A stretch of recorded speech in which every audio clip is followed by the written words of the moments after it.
You see it constantly. People complaining about Dark and Darker and calling it a bad game, yet they still continue to play, hoping to get that same feeling they got when they first loaded into a match. You remember that feeling of mystery and excitement as you first loaded into the dungeon in a playtest, died to the first skeleton you ran into? Now people don't even kill skeletons anymore. They just run right past them. Everyone and their mother thinks they know how to fix the game. They blame the devs, streamers, each other. If they believed in God, they'd probably blame him too. However, I think the real conclusion is that Dark and Darker has been solved. Now sure, there are lots of issues with the game, but I've never seen so many people complain so much about something that they do non-stop, except for maybe their jobs. I think a large portion of the player base would find more enjoyment from the game if they played less, but I don't want to focus on the issues with the game, as I truly do believe that there is more content and that the game is better than it was during the playtests. Why, if the game is better, does the game not have the same romance that it did during the playtests? The answer, in my own honest and humble opinion, is that the game has been solved.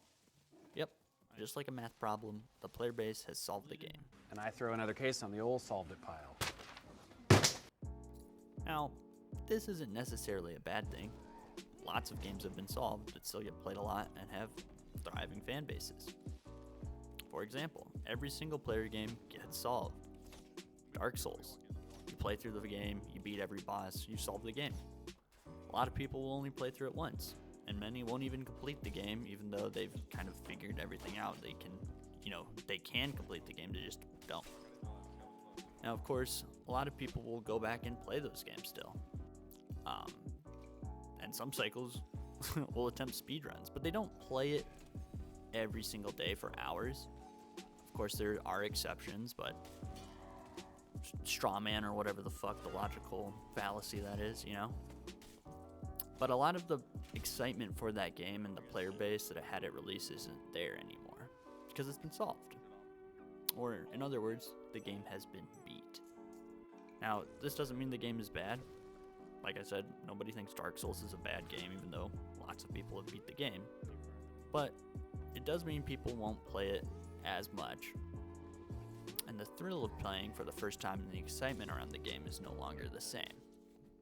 Now, this is why multiplayer games that revolve around grinding rank manage to have large player bases for longer periods of time. The game doesn't really get solved for most players, as they can usually grind for a higher rank or perhaps go for the number one spot, and even after that there are often pro scenes that they can compete in. This is why games like League of Legends, CSGO, Apex Legends, Rainbow Six Siege, Rocket League are still huge after being out for years. Of course there are other factors, but that's not really the point of this video. The way extraction games try to get around this issue of being solved is usually through wipes. You reset everyone back to 0 and they have to grind again. This is done for rankings and other competitive multiplayer games as well. Now, this does somewhat work for Dark and Darker. We do see a lot more players during the beginning of wipes, but nowhere near the level of some of the playtests. A lot of players hit the end game content the day of the wipe. Yeah, they don't have crafted gear, they don't have as much money as they will have later on in the wipe, but they'll have killed all the bosses with full stashes of gear and crafting items for when those crafting items do unlock. Obviously, this isn't true for everyone. Newer players usually take quite a while to get to this point, and they still often have that same wow, but a lot of times they're not going to get to that point because the new player experience is so bad. Now, hopefully the new rookie queues are working and helping to solve this issue, but imagine if you went to play CSGO for the first time and every game you got matched against global elite players. Some people would like that. There are some masochists that would love to just get shit on constantly because they know that they'll get better. But the majority of gamers, that's not really what they want. A lot of people don't really want to get better at games. They just kind of want to go and play and enjoy the games. And usually they'll get better even though they're not trying to. So the solving of the game definitely hurts these new players. And the new players are the ones who are going to get that experience of joy that a lot of us had when we played the playtest or played the game for the first time. But they often can't get to that because they're put in lobbies with people like me. And since I've solved the game, I no longer really care about the dungeon. I just run past all the PvE, go kill them, and send them back to the lobbies. You know, I'm a piece of shit. It is what it is. I think that's always going to be an issue. But hopefully with a better new player experience, the game will have a better onboarding process and we'll get more chads like me in the dungeon, which leads to a better experience for the players who have solved the game and just want a PvP. Because a lot of people, they just want to go and fight. They have a lot of fun doing that. But when you're, not running into anyone, or when you do run into them, they're Timmies, it's not as satisfying. However, this doesn't really stop the game from getting boring for players eventually, right? Like, eventually you get kind of tired of just going around fighting people. That's the end game. It's the end game, right? And that can happen pretty fast. So how does Ironmace unsolve the game, right? How does it make it so that we have something new to solve? Arena was kind of an attempt at this, right? The AP grind is another example. Arena and AP, they kind of add ranks, grind to the game. Arena forces players to play the dungeon to get good items to compete. However, I think the arena is poorly implemented, and while it can be fun, it doesn't have the same soul that the original game had. I think they should have made Arena a more exciting weekend experience, especially if they're going to time gate it. They should have had it be, different every weekend with unique arena maps. Maybe one weekend it's a 5v5, the next weekend it's a 3v3v3 with the goal of capturing a specific spot on the map. They could make it so Arena, you could have built your own kits out of items that they provide instead of having to mint gear, which kind of kills the fun of playing in the dungeon in my opinion. Although it does kind of increase that feeling of excitement when you do find Bis, even though that excitement's already there because you're either going to sell it for a lot or use it anyways without Arena. You're also still forced to play to get gold if you're just going to craft items. You still have to make all that gold. So it doesn't divide the player base as much as people were worried about. I think it's a bad system. There's still gear checking in the lower ranks. There's unnatural gameplay in the dungeon as people just rush to the boss rooms, which of course continuous dungeon added to that. People are going to do that regardless, but I think it exacerbates it. I'm not going to really go into continuous dungeon as I think that's a whole nother can of worms. I'd argue the one major way that Ironmace can quote unquote unsolve the game is by continuing to kind of do what they're doing and add new content. However, I think they spend too much time focusing on balancing things in a game where true balance will never be achieved unless you make everyone have the exact same stats, same abilities, and make gear add nothing to PvP. And obviously that would completely kill the game, right?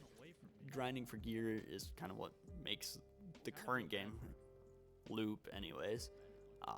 And nobody wants to be exactly the same. Like, people want to play wizard and cast fireballs, and people want to play a barbarian and have a big axe and smack people with it, right? That adds to the game. So they shouldn't spend so much time focusing on balance. Obviously, I'm not saying don't do any balancing. It is important that they balance and make sure things aren't super broken, right? You don't want your game to be ruined by everybody having windlasses and just one-shotting people. So it's kind of like, sorcerer. And like an example of this is backstep on rangers with spear. Feels pretty bad to play against, right? It's really annoying, but it doesn't ruin the game. Like, you still have ways to deal with it. They only have 2 of them. Like, a super gear ranger is gonna probably shit on you, but if you play it right, you can still beat that. And unlike getting one shot by a windlass, which you have sometimes nothing that you can do about it if you don't see them. It's kind of like playing an eco round against an op. It sucks. Now, obviously, they can't just continuously pump out new content left and right. They will have to balance. Like I said, with new content, you have to balance it. They can't not balance anything. But I think they sometimes focus a little too much on balancing versus making new content. One thing that I think that Ironmace does too much is that they listen to their community, which is a good thing. It's really cool to have like a developing team that's so involved with their community and listens to them. But when a lot of the people that are talking are a very small minority that are super negative and only care about certain things, sometimes you just gotta not give a fuck what they say. And so, you know, if Ironmace, which I'm sure they have no idea who I am and will never see this video, if they just ignored me completely and be like, well, at least they took one thing that I want them to do, right? Ignore their player base a little bit. I don't think they experiment enough with limited time content. This could be like things that are, maybe they're not super easy to implement, but you know, maybe they could be. Right, like they could have, you know, experimental dungeon that's open a certain time on the weekend for a couple hours, right? And it could be, you know, it could be something that just is the normal dungeon, but it makes your team size 5, right? It doesn't affect the normal game, but it changes the experience a little bit, right? It gives you something new to do. Gives you something new to solve.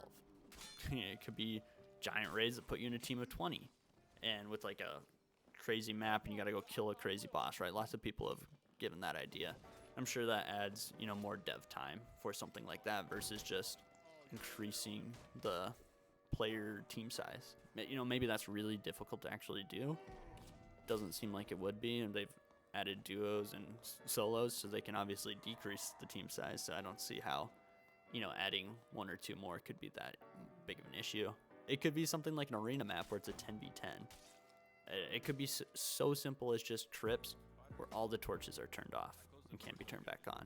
Like, obviously that would suck if that was something that was in the main game, because it would super benefit classes like Rogue and, you know, Ranger. Maybe it would hurt Ranger because they couldn't see people, but you can put traps everywhere. But as long as it's in this experimental limited time mode, it doesn't really affect the game, and you can just go play the normal mode if you want to. But it adds more things for the players with thousands of hours who have solved the game to do. Right, when Fortnite was at its peak, it was releasing new content every 2 weeks. Every 2 weeks there was something new. It was big. You know, YouTubers were making videos about it. It was popping the fuck off. Obviously, very different games, very different sized companies, but the idea behind new content, creating something for people to get excited about, was good. You know, and sometimes that content was good and sometimes it was bad. Sometimes it may be good, sometimes it may be shit. If Dark and Darker does it in a way that, you know, it doesn't affect the main game, right? It's an experimental dungeon, then I don't think it'll be such an issue if, you know, it's really sucky. This weekend's experimental dungeon sucks. I guess we'll just go play something else. Go play the main game, right? Go play Arena. Now, like, a lot of people will object to that and say, well, doing that will split the player base. We already have a small player base. And that's probably true. But if it's, you know, it's a limited time, it's only going to split it for, you know, a couple hours or maybe a day or just the weekend, but it's adding more content and things for people to do. I think that, along with a better new player experience, will actually increase the player base so that then splitting it really doesn't matter. If you make the game better by doing that, people will play more people will play. That just seems like an all-around good thing. Obviously, you know, servers with low population, that'll hurt them the most. Apparently OCE, really low population, adding another queue sucks for them. But the game can't really focus on 1% of the player base if it wants to succeed. And that really sucks for those players, but if the game wants to, you know, survive, it can't focus on that, unfortunately. Until Ironmace does something like this, what I'd recommend for those players with thousands of hours who know life the game, you know, constantly complain about it, just to quite simply play something else. I took a large break from playing Dark and Darker, and when I came back, the game was so much more enjoyable. And I'm not saying you have to take a large break, but I'm saying maybe one day of the week, you go play Minecraft, right? You go do something else. And that's kind of, that happens for players. So at the beginning of wipe, there's a lot of players. Middle of wipe, not as many. New wipe, a bunch more players again, right? But I'm saying, like, for those no-lifers who are kind of getting sick of the game, maybe go try something else. And, you know, I'm not sure how much the streamers have an effect on, you know, the player base and their interaction with the game. But I see a lot of people who stream Dark and Darker constantly bitch and complain about the game. And people will be like, they're exactly like me. They'll say, hey, why don't you go play something else? And they're like, well, man, I can't play something else. This is my job. And if I go play something else, it'll kill my stream. And they're streaming for like 12 to 16 hours a day. Like, homie, stream Dark and Darker for 8 hours. Now you have 4 to 6 hours where you can take your viewer base and go to something else. And yeah, you're going to have viewers drop off, but you're also going to potentially get new viewers from that category. So grow your stream maybe. You're going to have more fun, so you're not going to burn out on your job. And it just seems like an all-around a better thing for them versus, complaining about having to play the same game over and over again. So honestly, it's just a skill issue. Okay, that's enough advice for people living my dream. Anyway, that's what I have to say about the game. It has been solved. The way to unsolve it is to add more replayability, add more content. Obviously, Ironmace is going to continue to add more content. I just hope they do so in a more consistent way. Let me know your thoughts on this. This game has a very vocal and negative community, so I'm sure I'll get called an idiot in the comments. So if you have something nice to say, I'd appreciate that. Please hit that like button, subscribe. I do this 100% for free. Sometimes I stream on Twitch. See ya.